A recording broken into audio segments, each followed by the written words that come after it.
नमस्कार दोस्तों, मैं उत्तम गुप्ता आपका हार्दिक स्वागत करता हूं। कैसे हैं आप लोग? उम्मीद है बहुत अच्छे होंगे, पढ़ाई बड़ी शानदार चल रही होगी। आज का जो टॉपिक रहेगा, लोक प्रशासन का हम एक अगला सिद्धांत पढ़ने वाले हैं, मानव संबंध सिद्धांत। ये सिद्धांत क्यों पैदा हुआ और इसके क्या कारण थे, हम इन सब पर चर्चा करेंगे। हमारा चर्चा का विषय ये पॉइंट रहेंगे कि मानव संबंध सिद्धांत क्या है, किसने दिया, ऐसे कौन से जिम्मेदार कारक थे जिसने इस नए सिद्धांत को जन्म दिया। फिर हार्थोन प्रयोग क्या था, हार्थोन प्रयोग का परिणाम क्या था, इस सिद्धांत की विशेषताएं और इस सिद्धांत की कुछ कमियों का भी हम लोग अध्ययन करेंगे।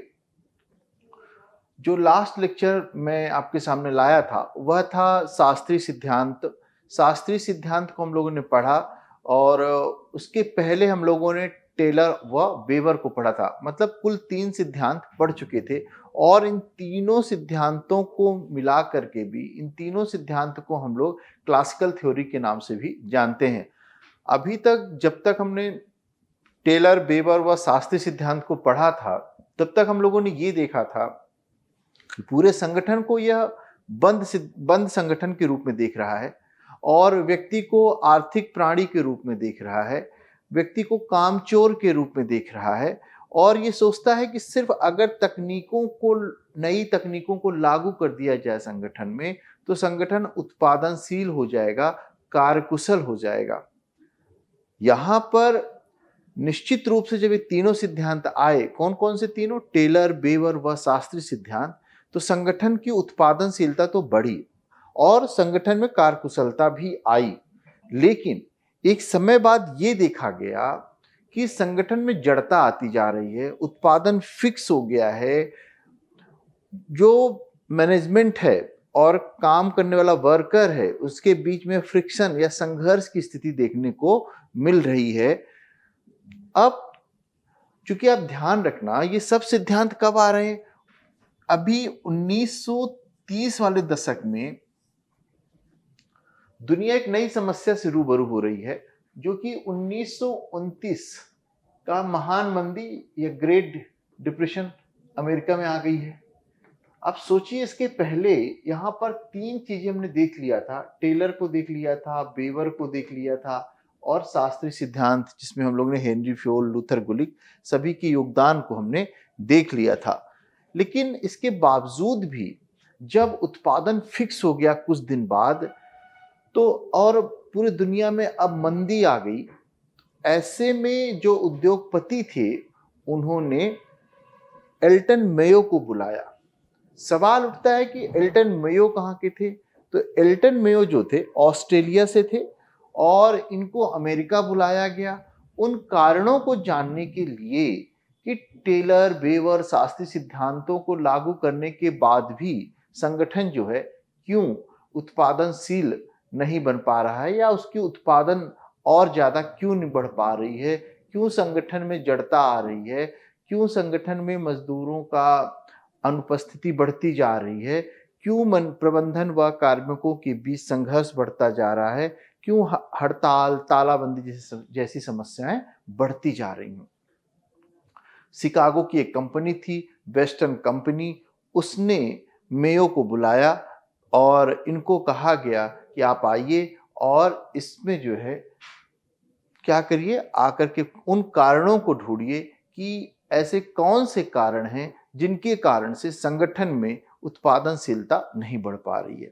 हमको ध्यान रखना है, हम लोक प्रशासन के अंतर्गत इन सिद्धांतों को पढ़ रहे हैं और हमारा उद्देश्य है ऐसे सिद्धांतों का निर्माण करना, ऐसे सिद्धांतों का विकास करना जिसके कारण से संगठन में संघर्ष कम हो जाए, संगठन में जड़ता कम हो जाए, मजदूरों की अनुपस्थिति कम हो जाए, मजदूरों का कार्य करने के प्रति उत्साह बढ़ जाए, उत्पादन बढ़े ताकि प्रतिस्पर्धा का सामना किया जा सके।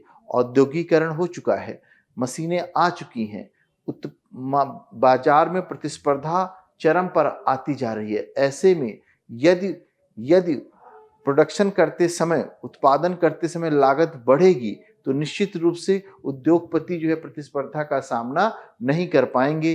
तो अब इन्हीं समस्याओं को हम ढूंढने की कोशिश करने वाले हैं। जो एल्टन मेयो है, ध्यान रखिएगा, एल्टन मेयो को मानवीय संबंध सिद्धांत का पितामह कहा जाता है, एल्टन मेयो को। और सारे थिंकर हुए जैसे कि रोथलिस बर्जर।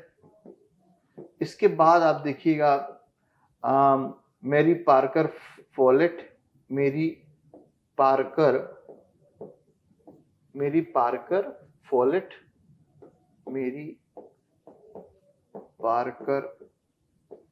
फोलेट,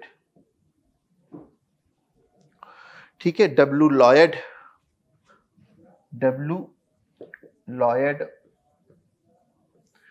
तो इन कुछ थिंकरों को हम लोग ध्यान रखेंगे।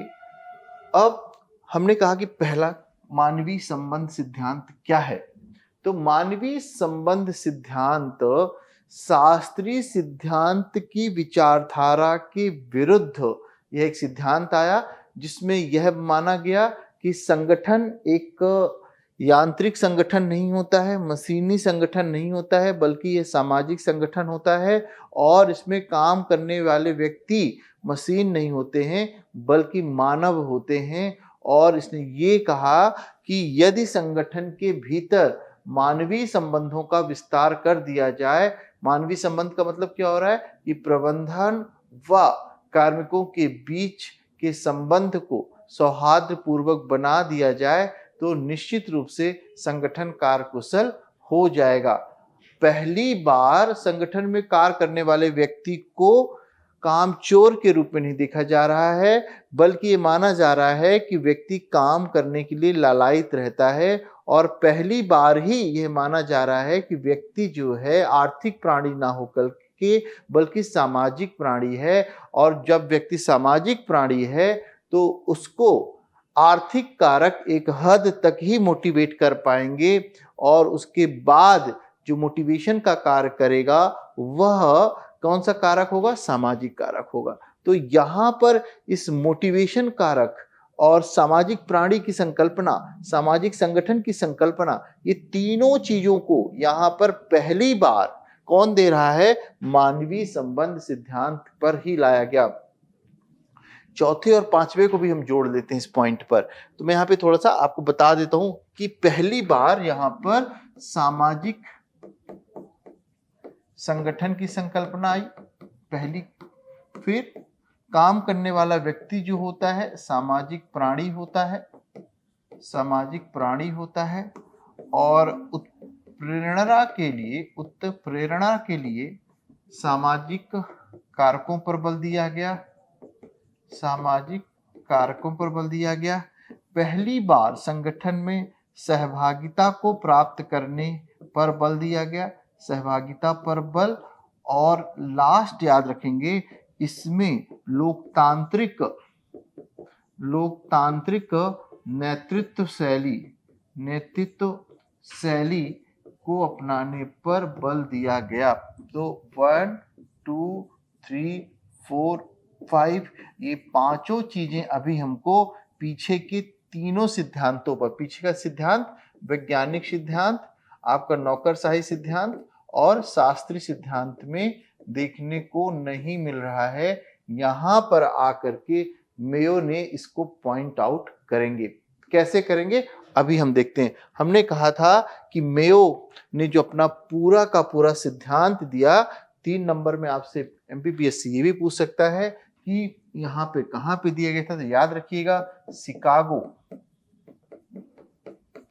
स्थित एक जगह है, उस जगह का नाम है हार्थोन में प्रयोग किया था, और इस कंपनी का नाम है वेस्टर्न इलेक्ट्रिक कंपनी। और इस कंपनी में एल्टन मेयो के द्वारा रोथल्स बर्जर के साथ मिलकर के एक्सपेरिमेंट किया गया, और ये एक्सपेरिमेंट एक लंबे ड्यूरेशन पर, इसको हार्थोन प्रयोग कहा गया, एक लंबा ड्यूरेशन था। ध्यान रखिएगा, 1924 से लेकर के 1932 के बीच में इन हार्थोन प्रयोग को किया गया।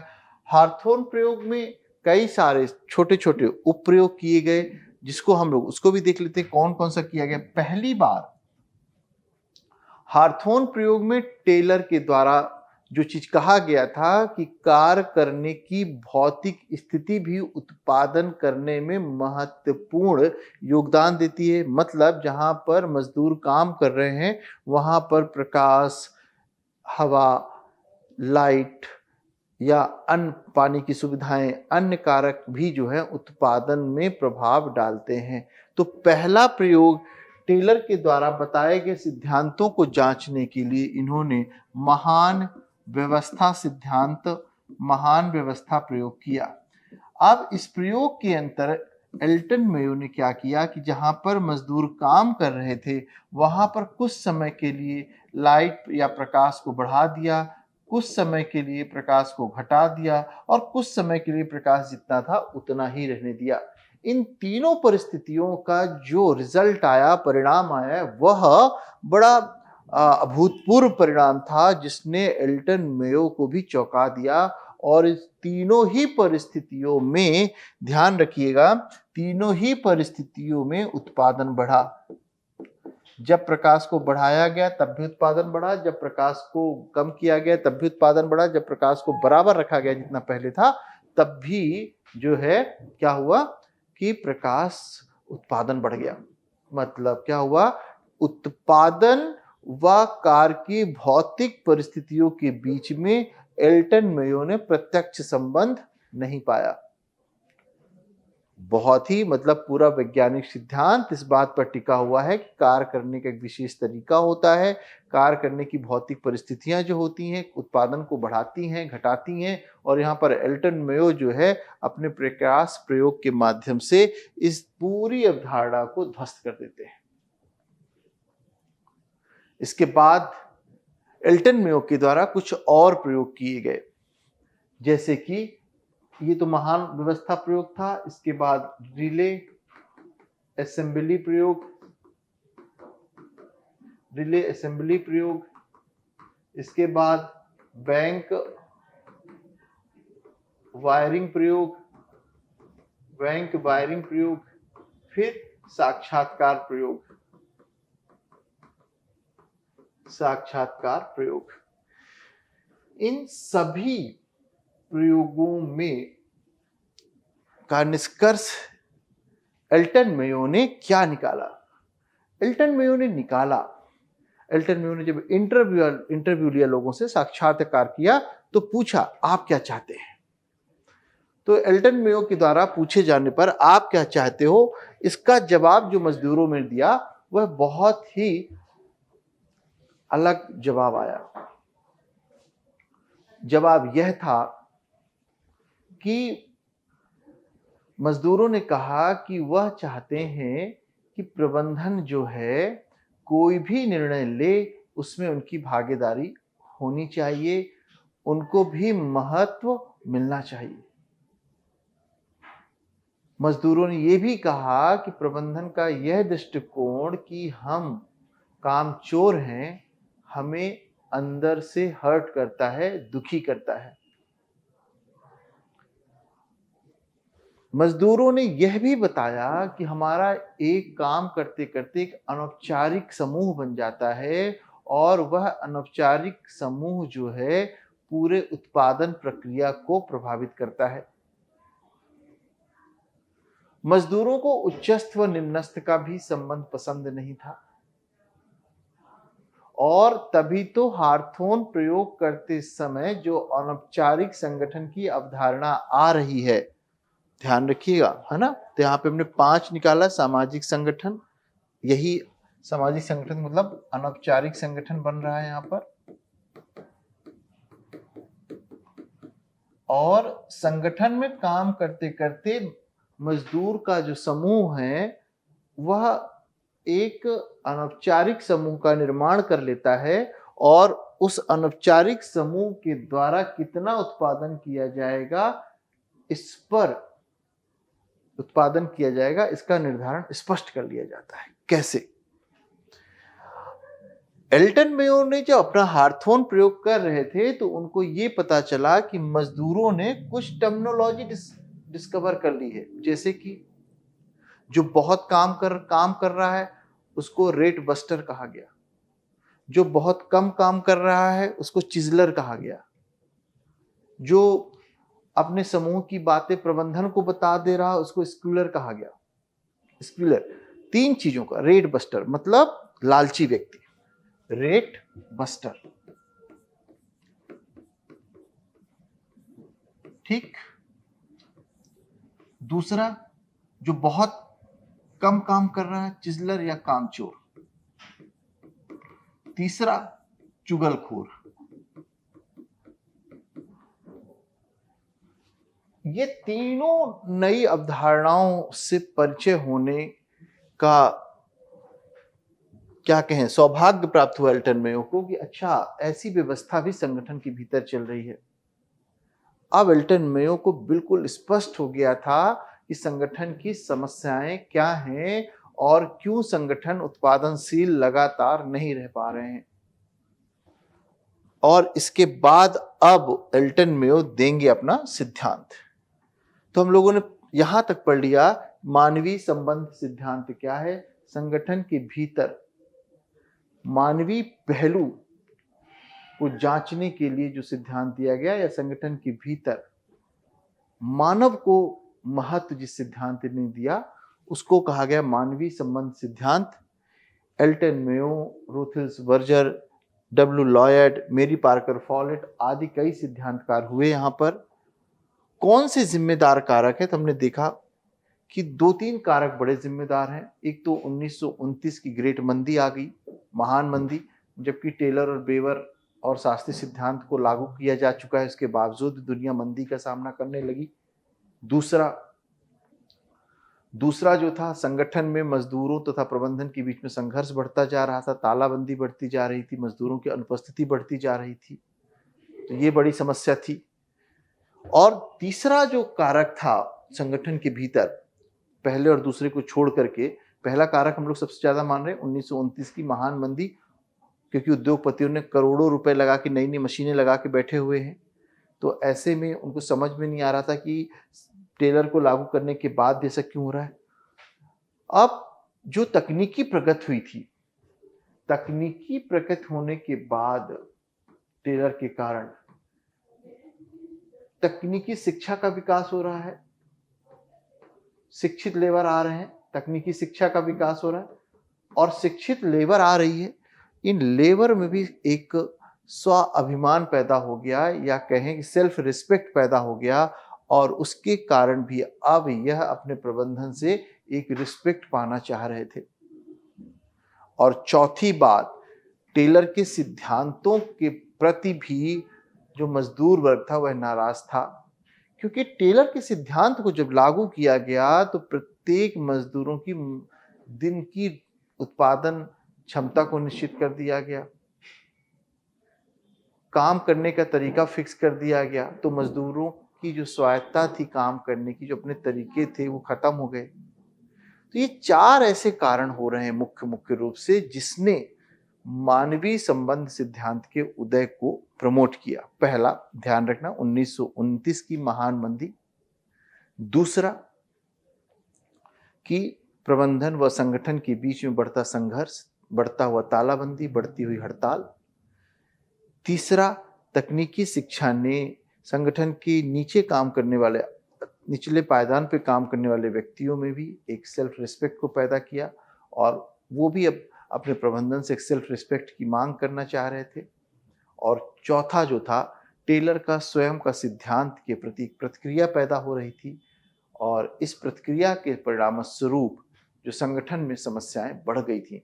याद रखिएगा, टेलर के सिद्धांत को दोनों वर्गों ने नकारा है बहुत हद तक, क्योंकि टेलर के सिद्धांत को लागू करने के लिए जो प्रबंधन वर्ग है उसको एक बड़े निवेश की आवश्यकता पड़ रही है, और टेलर के सिद्धांत को अपनाने के लिए मजदूरों को भी तकनीकी ज्ञान की आवश्यकता पड़ रही है। मतलब जो अकौशल, ऐसे मजदूर जिनके पास कौशल शिक्षा नहीं थी, तकनीकी शिक्षा नहीं थी, उनका संगठन में अब कोई रोल नहीं रह गया था। इन सभी जिम्मेदार कारकों ने मानवीय संबंध सिद्धांत को पैदा किया। हार्थन प्रयोग आपको मैंने बता ही दिया। शिकागो शहर अमेरिका के शिकागो शहर के हार्थोन नामक स्थान पर किया गया था। एक लंबा ड्यूरेशन था, 1924 से लेकर के 1932 के बीच में किए गए। बहुत सारे छोटे छोटे इसके अंदर प्रयोग किए गए। एल्टन मेयो के साथ रोथलिस बर्जर भी साथ में थे और इन दोनों ने मिलकर इस प्रयोग को किया। चूंकि एल्टन मेयो इसको लीड कर रहे थे, इसलिए मुख्य रूप से हम लोग मानवीय संबंध सिद्धांत में एल्टन मेयो का ही नाम पढ़ते हैं। अब इसके परिणाम क्या है, तो मैंने आपको बताया इसके परिणाम। पहली बार हम लोगों को सामाजिक संगठन के बारे में रूबरू होने, इसके पहले हम क्या मान रहे हैं, टेलर, बेवर और शास्त्रीय सिद्धांत में संगठन को हम आर्थिक मान रहे हैं, व्यक्ति को आर्थिक प्राणी मान रहे हैं। उत्प्रेरणा के रूप में हम वहाँ पे आर्थिक कारकों का मान रहे हैं, यहाँ पे सामाजिक कारकों को ले रहे हैं। सहभागिता पर कोई बल नहीं है। कैसे देंगे, क्योंकि हम पहले से मान के चल रहे हैं कि मजदूर कामचोर होते हैं और मजदूरों से जो है काम करवाने के लिए हमको किस तरह की नेतृत्व शैली की आवश्यकता है, तो वहाँ पर अधिनायकवादी नेतृत्व शैली या निरंकुश नेतृत्व शैली की बात की जा रही, जबकि यहाँ पर हम लोगों ने लोकतांत्रिक नेतृत्व शैली पर बात कही। तो ये 5 एक तरह से नए नए प्रिंसिपल्स हमारे निकल कर यहाँ पे आए, जिसको संगठन को अब अपनाने का सुझाव देने वाले हैं एल्टन मेयो।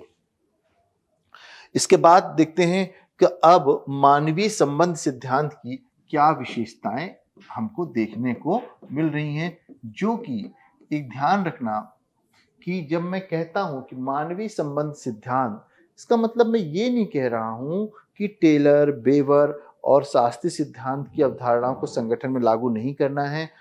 एल्टन मेयो कहते हैं कि एल्टन मेयो ये जरूर कहते हैं कि ये चीज बहुत इंपॉर्टेंट है जो एल्टन मेयो बता रहे हैं, लेकिन बाद में हम देखेंगे व्यवस्था सिद्धांत और व्यवहारवादी सिद्धांत में कि टेलर, बेवर और क्लासिकल थ्योरी के सिद्धांत भी उतने ही महत्वपूर्ण हैं। तो करने की आवश्यकता क्या पड़ने वाली है कि टेलर, बेवर और शास्त्रीय सिद्धांतों को एल्टन मेयो के सिद्धांत के साथ मिलाने की आवश्यकता पड़ने वाली हमको। अब यहाँ पर कौन कौन सी विशेषताएं हमको देखने को मिलने वाली हैं, जो परिणाम आएंगे वही इनकी विशेषताएं सब होने वाले हैं। पहली बार संगठन में मजदूरों या श्रमिकों को महत्व दिया गया। ठीक। दूसरा, सामाजिक प्राणी इनको माना गया, है ना। तीसरा, अनौपचारिक संगठन पर बल दिया गया।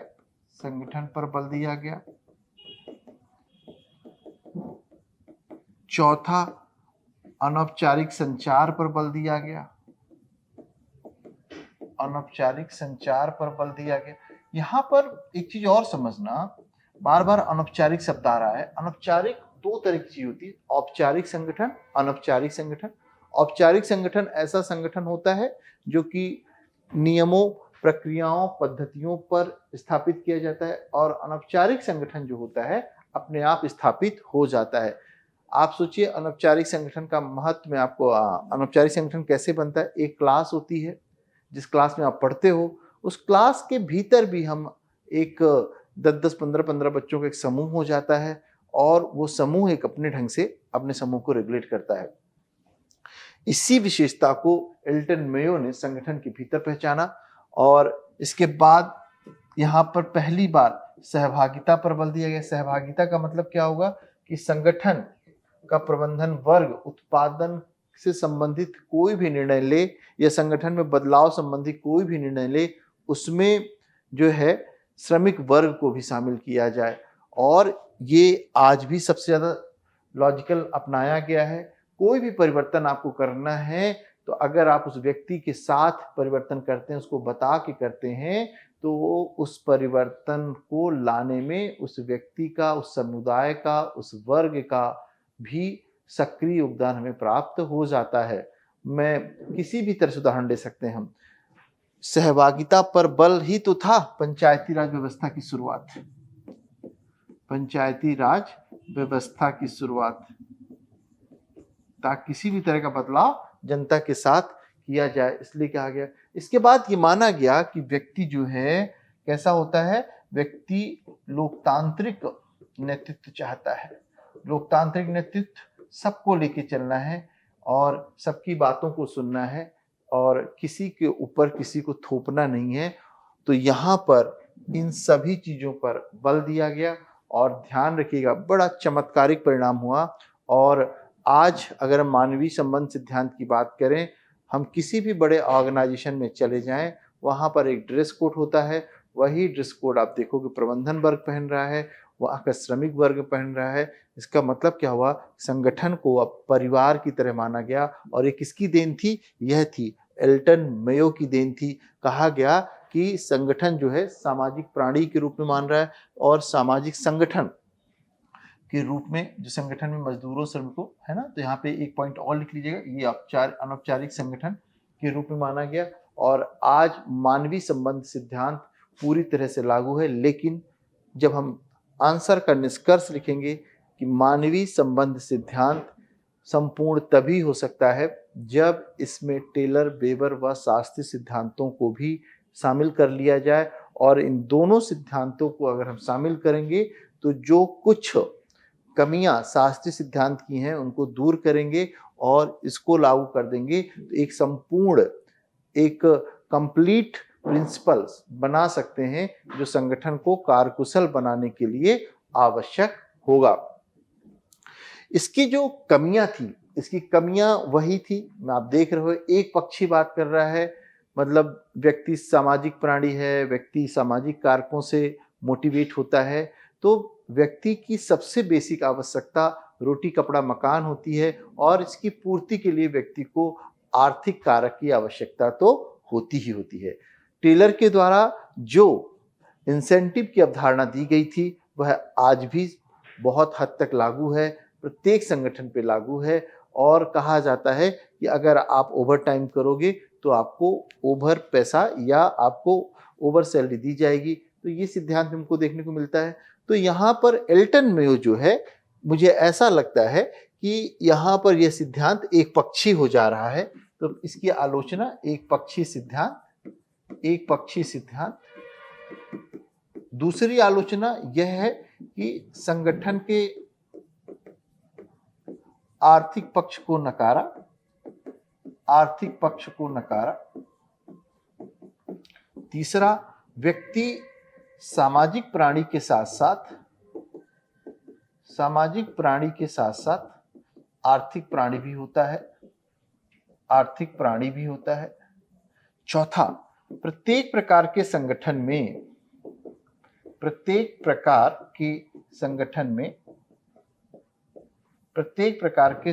में लोकतांत्रिक नेतृत्व शैली को लागू करना संभव नहीं है। आप जैसे कि आर्मी ले लीजिए, आप सेना में लोकतांत्रिक नेतृत्व लागू नहीं कर सकते हैं, ना ही सहभागिता को नेतृत्व को लागू करना संभव नहीं है ना। तो ये कुछ ऐसी इनकी कमियां थी जिसको आगे जाकर के व्यवहारवादी सिद्धांतकारों ने पहचाना और उसको दूर करने की कोशिश की। यहाँ पे ध्यान रखिएगा, एल्टन मेयो पहले, इनको हम father of human relation theory जो कहते तो हैं, निश्चित हैं ये, लेकिन इनको पहला व्यवहारवादी सिद्धांतकार भी कहा जाता है, जो सिद्धांत हम आगे वाले लेक्चर में पढ़ेंगे। तो ये ध्यान रखिएगा, ये इसकी कमियां हो गई। इस तरह से हम देखते हैं कि एल्टन मेयो के द्वारा एक नया सिद्धांत दिया गया संगठन में। एल्टन मेयो का जो थ्योरी है, अगर आज के परिप्रेक्ष्य में देखें तो ये जितने हायर एजुकेटेड सेक्टर हैं, जैसे कि सॉफ्टवेयर इंडस्ट्री हो गई आपकी, जहां पर टेक्निकल लोग काम कर रहे हैं बहुत ज्यादा, वहां पर सिद्धांत की मान्यता हमें बहुत ज्यादा दिखाई पड़ती है। वहां पर जिससे मान लीजिए कि एचपी में कोई व्यक्ति काम कर रहा है, टीसीएस में कोई काम कर रहा है, वहां पर एक टीम लीडर बनाया जाता है। टीम लीडर के साथ कुछ लोग रहते हैं, उनको एक काम दिया जाता है और वो सब मिल के काम करते हैं। वहाँ पे सहभागिता भी देखने को मिल रही है, लोकतांत्रिक नेतृत्व भी मिल रहा है। वहाँ पर व्यक्ति को सामाजिक प्राणी के रूप में माना जा रहा है। सामाजिक प्राणी और समाज कैसे, आप किसी भी संगठन में आज चले जाइए, बड़े संगठन की बात कर रहा हूँ मैं, तो वहाँ पर आप देखोगे कॉफी, रेस्ट रूम, प्रॉपर आपको दोपहर को रेस्ट करना है, जिम बना हुआ है, आपके लिए कैंटीन की व्यवस्था की गई है। तो ये सब चीज़ें क्या दिखा रहा है कि व्यक्ति एक सामाजिक प्राणी है और प्रबंधन जो है अपने काम करने वाले लोगों को अधीनस्थ नहीं मान रहा है बल्कि परिवार का सदस्य मान रहा है और उसके लिए बड़े पैमाने पर व्यवस्था की जा रही है। आप टाटा, बिरला जहाँ एस्टेब्लिश हैं, इन्होंने अपनी अपनी स्कूलें डाल के रखी हुई हैं अपने एम्प्लॉइज़ के लिए और सब्सिडाइज रेट पर उनको एजुकेशन उनके बच्चों को प्रोवाइड करवाई जाती हैं। तो इस तरह से हम लोग मानवीय संबंध सिद्धांत के बारे में एक पूरा कॉन्सेप्ट बनाया। इसको हम लोग इतने सारे पहलू पे चर्चा करेंगे। मानवीय संबंध सिद्धांत क्या है, किसने दिया, इसके लिए कौन से कारक जिम्मेदार हैं, हार्थोन प्रयोग क्या है, हार्थोन प्रयोग के परिणाम, विशेषताएं, इसके नकारात्मक पहलू। लेकिन निष्कर्ष में हम लोग लिखेंगे कि इस सिद्धांत ने लोक प्रशासन के क्षेत्र में एक नया बदलाव लाया जिसमें संगठन में काम करने वाले व्यक्ति को महत्व दिया गया और संगठन की जो जड़ता थी, जो संघर्ष था, वो सब समाप्त हुआ और संगठन जो है उत्पादनशील बन गया। तो यहाँ तक। अगले लेक्चर में हम लोग मिलेंगे व्यवहारवादी सिद्धांत के साथ और कुछ नए लेक्चर के साथ आएंगे, कुछ नए ज्वलंत मुद्दे के साथ आएंगे। Thank you very much.